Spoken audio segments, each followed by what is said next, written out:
Assalamualaikum warahmatullahi wabarakatuh. Perkenalkan, kami dari kelompok A yang beranggotakan Afi Jiastuti, Bisri Mustafa, Hafaz Hunefi Al-Ahmad, Gayuh Priyautomo, Asbi Lukman Mashur, Heriadi Kurniawan. Di sini kami akan mempresentasikan materi pengantar ilmu ekonomi tentang uang.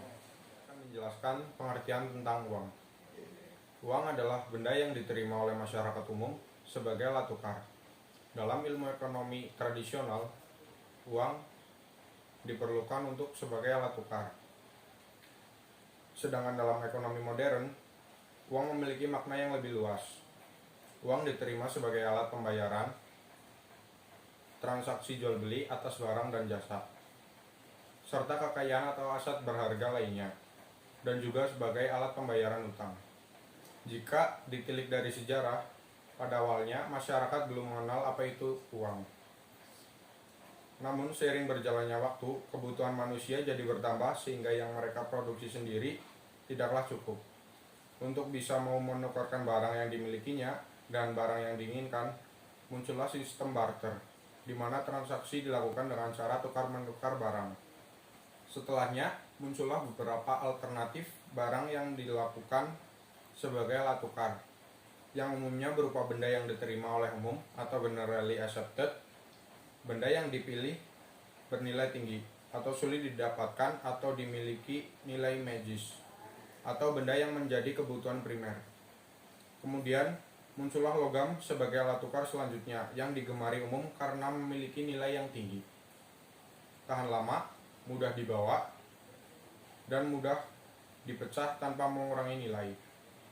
Hingga pada akhirnya muncullah uang kertas karena penggunaan uang logam dirasa sulit untuk transaksi yang nilainya besar. Sejarah uang. Pertama kali uang muncul itu di tengah para pedagang ketika mereka kesulitan dalam jual beli dengan sistem barter. Lalu mereka membuat uang. Pada masa Croesus 570 sampai 546 sebelum Masehi, negara berkepentingan mencetak uang, yaitu di bangsa Yunani. Bangsa Yunani tersendiri itu membuat uang komoditas sehingga tersebar di antara mereka kapak dan koin-koin dari perunggu. Keberadaan uang menyediakan alternatif transaksi yang lebih mudah daripada barang yang lebih kompleks, tidak efisien, dan kurang cocok digunakan dalam sistem ekonomi modern karena membutuhkan orang yang memiliki keinginan dan sama untuk melakukan pertukaran dan juga kesulitan dalam menentukan nilai. Efisiensi yang didapatkan dengan menggunakan uang pada akhirnya akan mendorong perdagangan dan pembagian tenaga kerja yang kemudian akan meningkatkan produktivitas dan kemakmuran. Itu uang. Di bidang ekonominya itu seperti itu. Pada awalnya di Indonesia, uang dalam hal ini uang kertas diterbitkan oleh pemerintah Republik Indonesia, namun sejak dikeluarkannya UU nomor 13 tahun 1968 pasal 26 ayat 1 hak pemerintah untuk mencetak uang dicabut. Pemerintah kemudian menetapkan Bank Sentral Bank Indonesia sebagai satu-satunya lembaga yang berhak menciptakan uang kertas. Hak untuk menciptakan itu disebut dengan hak oktroy namanya. Oke teman-teman, yang selanjutnya yaitu fungsi uang. Menurut ilmu ekonomi, uang digunakan sebagai alat perantara dalam berdagang dan memiliki dua kelompok fungsi, yaitu fungsi asli dan fungsi turunan. Fungsi asli. Yang pertama, uang sebagai alat tukar guna mempermudah kita untuk mendapatkan suatu barang. Dengan begitu, kita dapat menghemat waktu serta tenaga karena tinggal menukarkan uang untuk membeli kebutuhan. Selanjutnya, kedua, uang sebagai alat ukur mampu menentukan besaran nilai suatu barang. Misalnya, harga penggaris senilai Rp5.000. Dengan demikian, maka cukup membayar uang sejumlah Rp5.000 untuk mendapatkan penggaris. Yang selanjutnya, fungsi turunan. Pertama, uang sebagai alat pembayaran. Berbeda dengan uang sebagai alat ukur, maksudnya di sini adalah ketika uang dibayarkan tanpa ditukar dengan benda atau jasa apapun.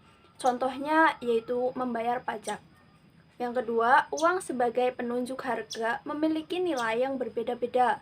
Misalnya, harga jeruk 1 kilogram 1 kilogramnya itu 8.000, sementara harga apel 1 kilogramnya 9.000.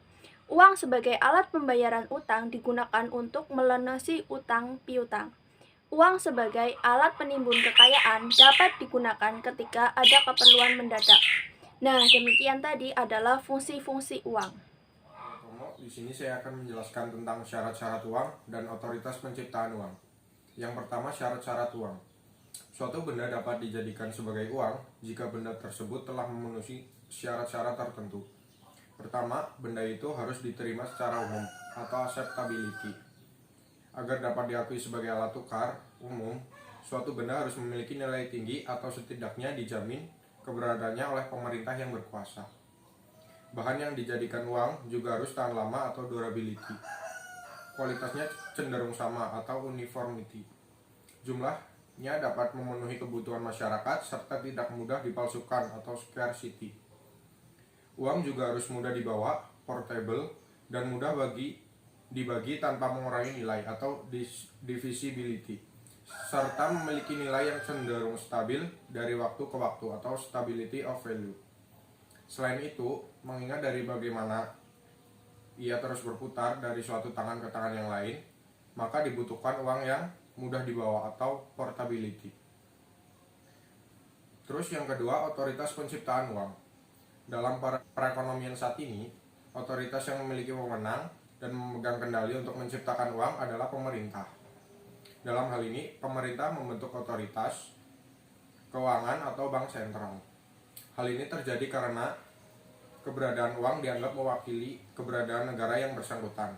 Sehingga wajar apabila ditetapkan lembaga yang atas nama negara atau pemerintahan yang berwenang untuk menciptakan uang. Hampir setiap negara di dunia mempunyai lembaga yang bertugas untuk melaksanakan fungsi otoritas moneter, yang salah satunya adalah mengeluarkan dan mengedarkan uang. Saya akan menjelaskan tentang jenis-jenis uang. Berdasarkan pengelompokannya, uang terbagi menjadi 4. Yang pertama, berdasarkan bahan pembuatannya. Pembuatannya sendiri itu terbagi menjadi 2. Yang pertama yaitu uang logam, terbuat dari logam, emas, atau perak, dan nominalnya kecil seperti 100, 200, 500, dan 1000. Dan yang kedua adalah uang kertas, dibuat agar tidak mudah robek, luntur, dan tahan air. Nominalnya cukup besar, contohnya 10.000, 20.000, 50.000, dan 100.000. Dan pengelompokan jenis uang yang kedua adalah berdasarkan dari nilainya. Yang pertama, full body money atau bernilai penuh, merupakan uang yang nilai intrinsiknya sama dengan nilai nominal. Misalnya, nilai emas pada uang logam 500 bernilai sama dengan nominalnya. Dan yang kedua, representative full body money, tidak bersifat penuh, yaitu nilai intrinsik lebih kecil dari nilai nominal. Biasanya terdapat pada jenis uang kertas.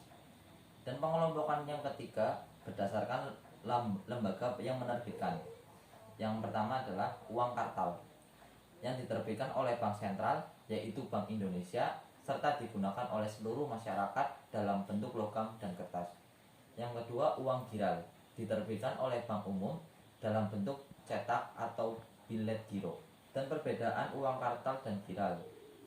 Uang kartal berlaku dan digunakan di seluruh lapisan masyarakat, sedangkan uang giro berlaku dan hanya digunakan di kalangan masyarakat tertentu saja.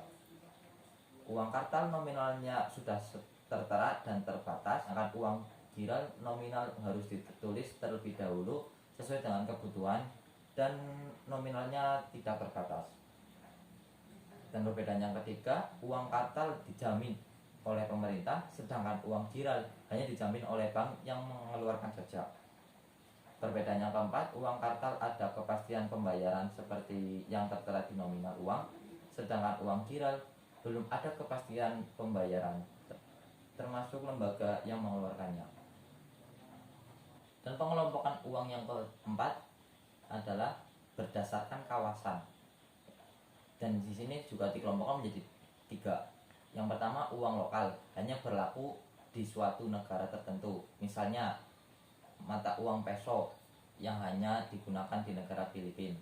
Yang kedua, uang regional berlaku di suatu kawasan yang lebih luas daripada uang lokal. Misalnya mata uang euro dapat digunakan untuk beberapa negara yang ada di benua Eropa seperti Jerman, Spanyol, Australia, dan lain-lain. Yang ketiga, uang internasional berlaku di seluruh dunia sebagai standar pembayaran, contohnya US dollar. Teori nilai uang. Teori nilai uang membahas masalah-masalah keuangan yang berkaitan dengan nilai uang. Nilai uang menjadi perhatian para ekonom karena tinggi atau rendahnya nilai uang berpengaruh terhadap kegiatan ekonomi, sangat berpengaruh. Di sini kami akan menjelaskan ada 2 teori nilai uang. Yang pertama teori uang statis dan yang kedua teori uang dinamis. Kita membahas yang pertama teori uang statis. Kenapa kok disebut statis? Karena di sini dalam teori uang statis tidak mempersoalkan perubahan nilai yang diakibatkan oleh perkembangan ekonomi. Jadi tetap saja tidak dinamis. Yang termasuk teori uang statis di sini ada beberapa teori, adalah yang pertama teori nominalisme. Uang diterima berdasarkan nilai daya belinya, berdasarkan nominalnya, makanya disebut teori nominalisme. Yang kedua ada teori negara. Teori negara ini karena asal muasal uang itu disepakati oleh sebuah negara. Apabila negara menetapkan apa yang menjadi alat tukar dan alat bayar, maka timbullah uang. Itu yang dinamakan uang. Jadi uang bernilai karena adanya kepastian dari negara yang berundang-undang, negara yang bersangkutan dengan undang-undang pembayaran yang disahkan. Ya, contohnya dalam di masa sekarang ada beberapa negara yang sudah mengesahkan uang digital seperti cryptocurrency, dan itu sah-sah saja untuk negara tersebut. Beda lagi dengan negara Indonesia yang belum mengesahkannya. Yang ketiga ada teori metalisme atau intrinsik. Uang bersifat seperti barang. Nilainya tidak dibuat-buat, melainkan sama dengan nilai logam yang dijadikan uang tersebut. Contoh di sini ada uang emas dan uang perak. Itu nominal atau harganya itu sesuai dengan nilai logam tersebut. Logam mulia emas ya seharga emas. Dan yang terakhir di teori statis ini ada teori konvensi atau perjanjian. Pada teori ini menyatakan bahwa uang dibentuk atas dasar permufakatan masyarakat untuk mempermudah pertukaran. Jadi ada kesepakatan masyarakat terhadap nilai sebuah uang untuk menjadi alat pertukaran. Kalau zaman dahulu kan barter, dan kalau zaman sekarang kan itu sudah memanfaatkan untuk menggunakan uang. Dan yang kedua ada teori uang dinamis. Berbeda dengan teori uang statis, teori uang dinamis ini mempersoalkan sebab terjadinya perubahan dalam nilai uang. Kalau teori statis tidak mempersoalkan perubahan, kalau teori dinamis ini mempersoalkan perubahan dalam nilai uang. Yang termasuk dalam teori ini salah satunya ada teori persediaan kas. Teori ini dilihat dari jumlah uang yang tidak dibelikan barang-barang. Artinya kas itu ya nggak keluar, dia seperti tabungan ada di situ. Yang selanjutnya ada teori ongkos produksi. Teori ini menyatakan nilai uang dalam peredaran yang berasal dari logam dan uang itu dapat dipandang sebagai barang. Selanjutnya ada teori kuantitas. Teori kuantitas ini ada dua. Yang pertama dari David Ricardo dan yang kedua ada dari Irving Fisher. Teori kuantitas dari David Ricardo ini menyatakan bahwa kuat atau lemahnya nilai uang itu sangat tergantung pada jumlah yang beredar. Kuantitas itu kan jumlah, beda lagi dengan kualitas. Apabila jumlah uang berubah menjadi 2 kali lipat, maka nilai uang akan menurun menjadi setengah dari harga semula, dari nilai semula. Dan juga sebaliknya, ketika kuantitasnya itu semakin kecil, maka nilainya itu semakin banyak, seperti itu. Nilainya semakin besar. Teori kuantitas yang tadi itu dari David Ricardo, dan yang sekarang teori uang kuantitas dari Irving Fisher. Teori ini menyempurnakan teori dari David Ricardo, disempurnakan dengan memasukkan unsur kecepatan peredaran uang, kecepatan peredaran barang, dan kecepatan peredaran jasa sebagai faktor yang mempengaruhi nilai uang. Karena peredaran uang, peredaran barang, dan peredaran jasa itu mempengaruhi nilai uang. Sekian presentasi dari kami kelompok A. Kurang lebihnya mohon maaf. Wassalamualaikum warahmatullahi wabarakatuh.